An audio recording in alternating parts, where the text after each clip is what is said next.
Yeah, hi, friends. Doc South here, and I'm rather excited. The other day I ran into a person who's a railroad engineer.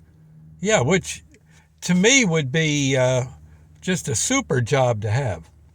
I would find that rather interesting. Most engineers will tell you it's actually after a while it gets to be a little run of the mill because you pretty much run the same road back and forth every day. So it's after a while it gets a little monotonous, but the pay's good, and it's I don't know. There's something about just operating a train that I guess will turn a person on, and it's they say if you're going to have a job, it ain't too bad a one, and they. This guy said, Doc, if you want, he said, I think I can get you on board. You can ride up in the cab with me. And I'm thinking of taking the guy up on it. I think that would be yeah, as his guest and all that. I have done that before, and I got to say it is a thrill to be in the cab of a locomotive. Not a steam locomotive. That would just about blow my mind. But well. I remember steam locomotives, but I never. I was just a kid. I don't think they'd have let me in one too quickly. No, knowing I'd find some way to break it as when I was a kid, 4 years old. Oh yeah, just what dial is this, Mister? Whoosh! Yeah, there you go. No, I think I'm going to take the guy up on the offer. He said might be able to get Sandy on board too. She's never had a cab ride, cab up front ride. So it might be a little thrill for the old girl. I'll make it our anniversary present, huh? Yeah. Who says I don't take her places? Of course.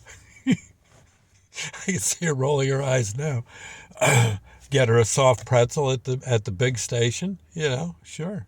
Hey, but yeah, I am. I gotta say, I'm kind of psyched. I think it's going to be a doggone blast. I know the one I rode on.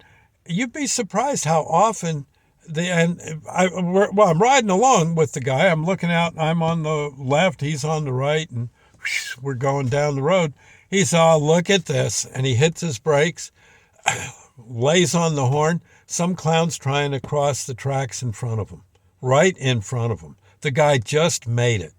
The engineer said to me, that particular engineer said, that guy could have just as well waited 2 seconds more. I would have knocked him for 100 yards, and probably rolled over him. We would have ran right over him. Would have killed him. Why they can't wait 2 or 3 seconds?